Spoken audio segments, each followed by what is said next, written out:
Well, good day! In today's video, we will be looking at movies that got turned into cartoons. And today's topic is the first cartoon appearance of that legendary action hero, Rambo! So, alright, let's go!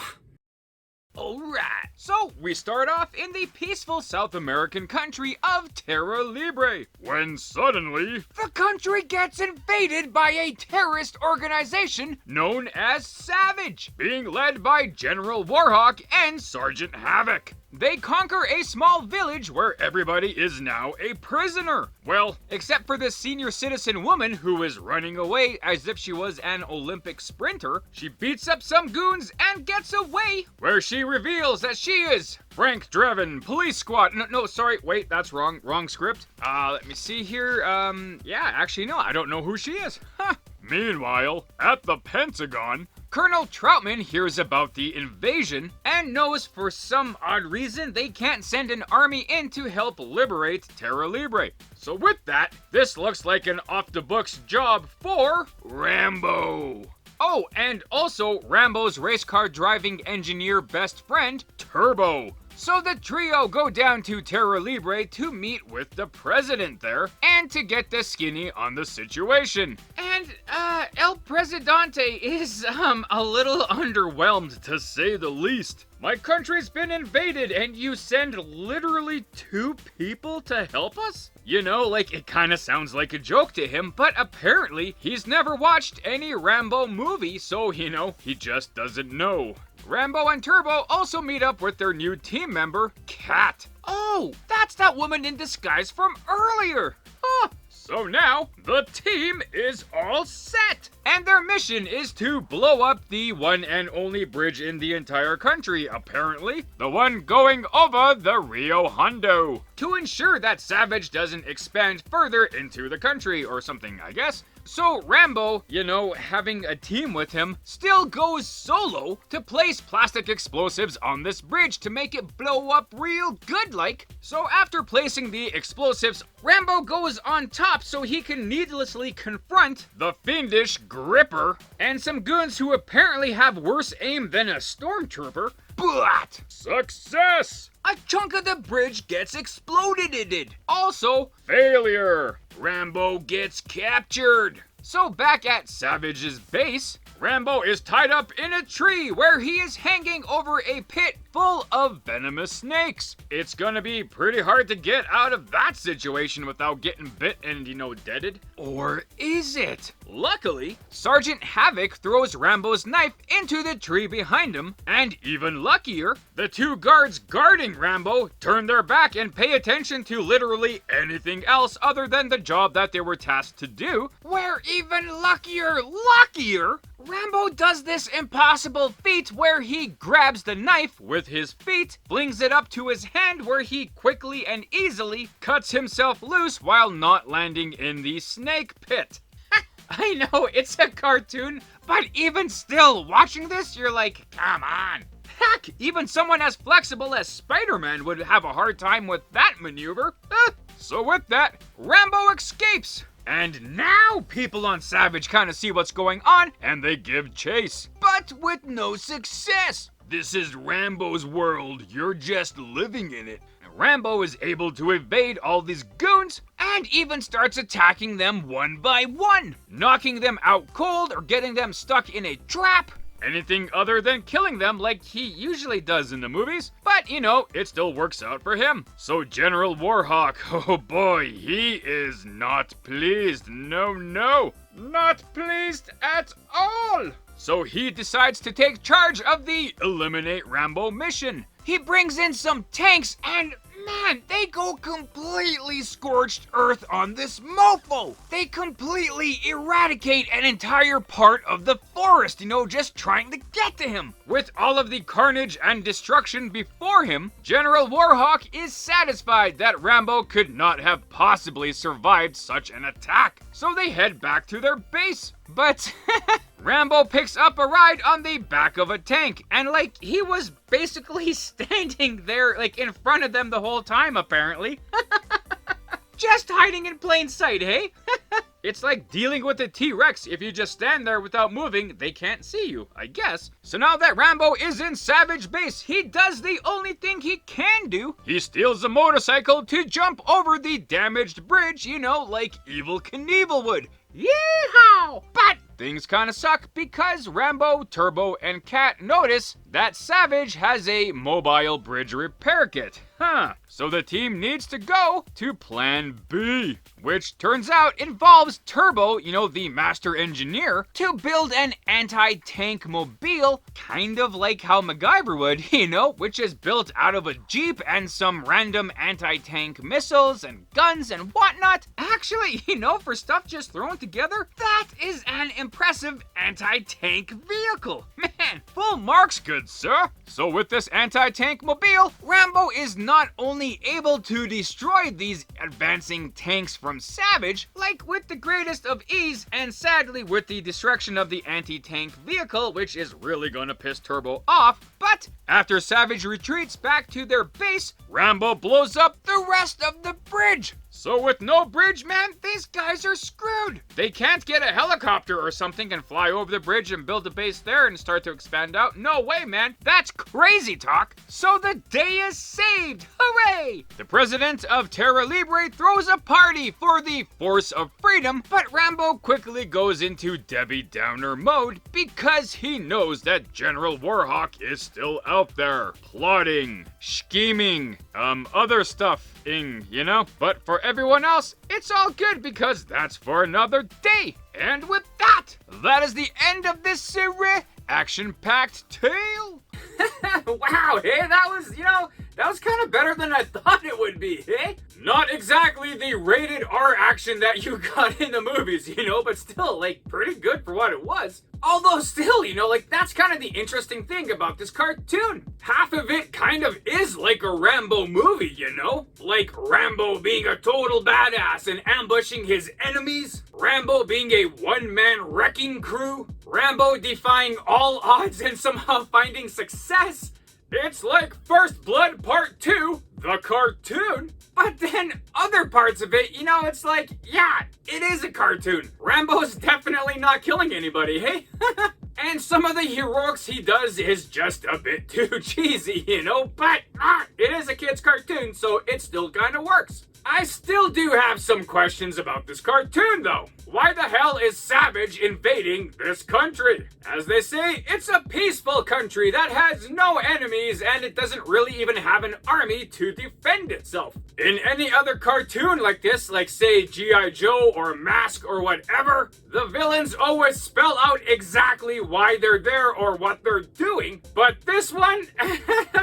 Who knows? Why was K.A.T already in disguise in that village that was invaded by S.A.V.A.G.E? Did she know that there was an attack that was gonna happen there? Or was she just bored and practicing her disguising skills? But this is just part 1 of a 5-part little mini-series, so I'm sure some of these answers will be answered later on. But still, you know, like, this cartoon is still pretty cool, man. Like, it's frickin' Rambo, you know? You can't go wrong with him. Unless you get the voice totally wrong, you know? The voice actor for Rambo in this one, you know, bless his heart, he does a pretty good job, but still, it does not sound like Sylvester Stallone. With that really classic kind of voice of his. Something like that.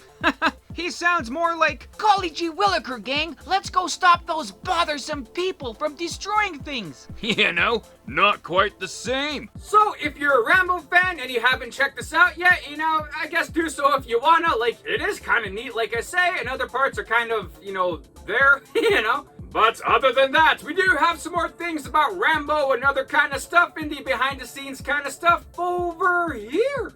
Okay, yeah, man, so, Rambo. So, how did we get from the creation of this character to the creation of this cartoon series? For that, we will need to hop into the Wayback Machine and land in the year 1968.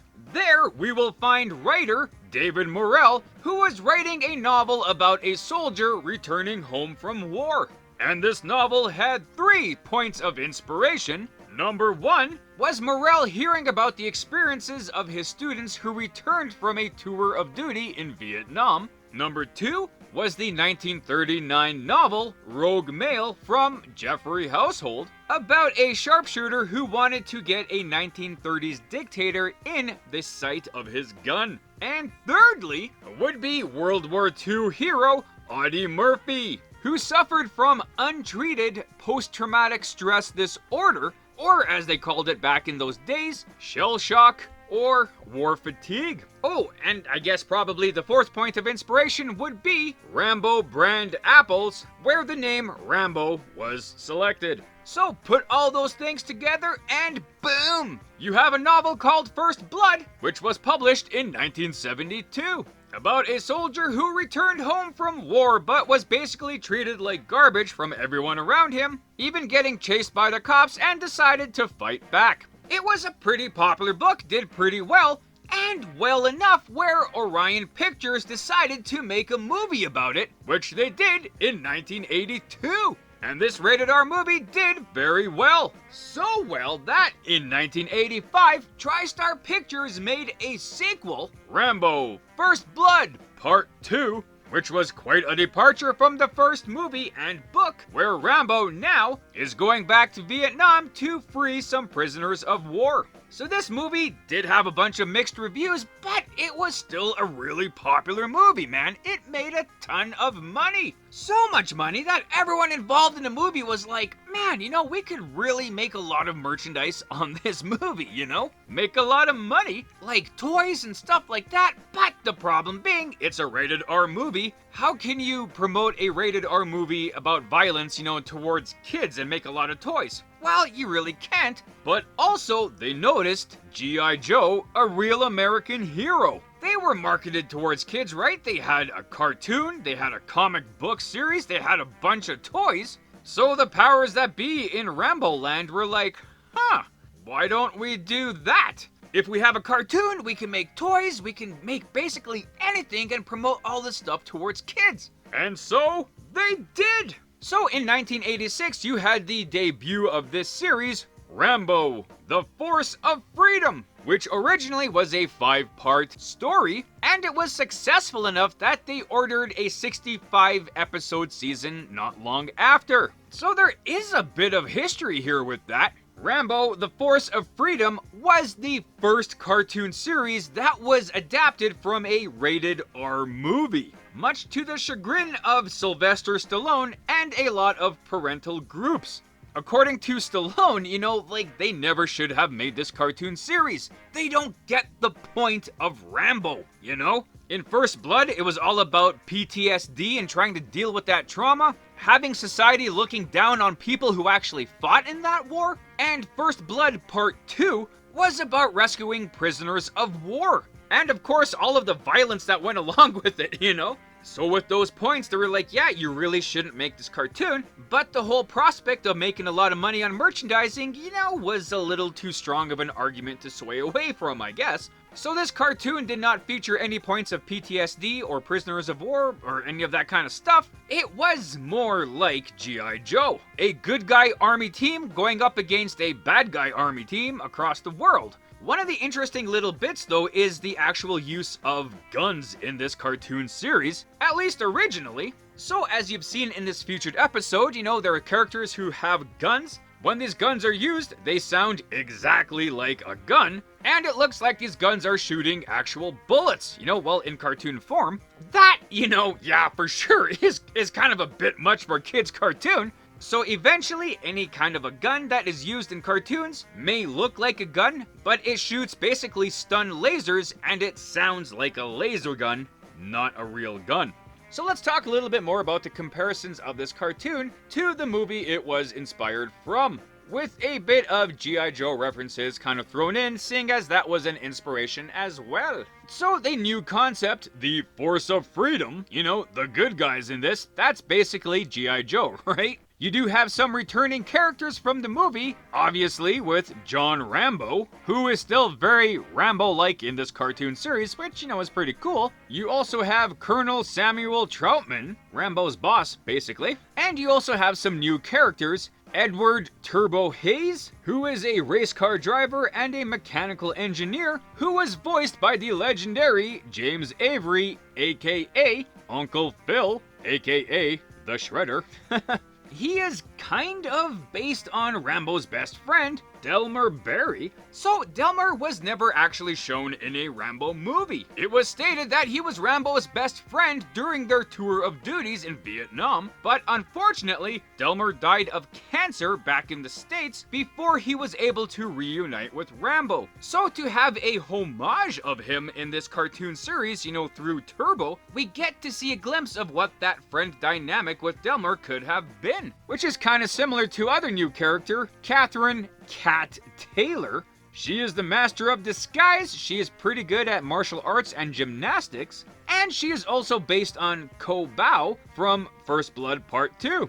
For the bad guys, S.A.V.A.G.E, which is an acronym for Specialist Administrators of Vengeance, Anarchy, and Global Extortion. Shades of Scorpius, what a name, hey? So they're basically a take on Cobra from G.I. Joe. We start off with the leader, General Warhawk, and he is based on Lieutenant Colonel Pudovsky from First Blood Part 2, as well as Cobra Commander. Actually a pretty good amalgamation of the two characters, at least visually, You have the second in command, Sergeant Havoc, and he is somewhat based on the character Sergeant Yushkin. You also have the character Gripper, who gets that name from his mechanical hand because I guess the name Clamps was already taken, and Clamps doesn't want anybody else using his name. So those are the characters that were introduced in this episode. Of course, there will be a lot more merchandise opportunities, characters that will be introduced in other episodes. So we got some characters that were adapted from the movie. You actually had a lot of scenes that were adapted from First Blood Part 2 as well. Like Rambo losing his shirt in that mission, although in the cartoon he never had it on in the first place, really. Rambo being caught and being hung up on some kind of hanging apparatus. And also when Rambo was ambushing the bad guys. Hiding in the mud, to attack somebody, that was there. Attacking people in the river. Those scenes were actually pretty cool to see in this kind of cartoon. Also, Rambo getting ready, by tying his shoelaces and getting his knife in his belt. Not only that, but the actual music. So Jerry Goldsmith did the scores for the first two Rambo movies, and for Rambo First Blood Part 2, a lot of that music was reused for this cartoon series. Or at least re-recorded. But it was actually pretty awesome, it did make this cartoon feel a lot more Rambo-ish, right? And so with all that concludes the first episode of this Rambo series. So you've already had 2 Rambo movies up to this point. There will be 3 more movies after this point. There's the comics, Rambo Adventures, there's a bunch of video games. Man, the sky's the limit. But for all those main things, that's pretty much it for now. With all the new characters and any other things coming up with Rambo, we'll get to that with any other future episode that we do here. But those are for another day, so yeah. So with this, that, those, and the other things, I guess that's it. Also, if you're interested, I created my own comic book channel, 215 Comics. And currently, I have created my own cartoon series, The Adventures of the Density. And recently started a radio series featuring my newest character, Elastomorph, with more titles to come. So if you want to check it out, I'll leave a link up top here to that channel and some links at the end of the video. Yeah! Right on, and there you go. So thanks for watching the video. I hope you liked it as much as I did making it. Also, feel free to check out the source material that I featured in this video. And if you want to leave a comment on anything you may have liked or things I might have missed in this, feel free to do so. Or anything else, just to say hi. That's cool too. And other than that, have a great day. Thanks.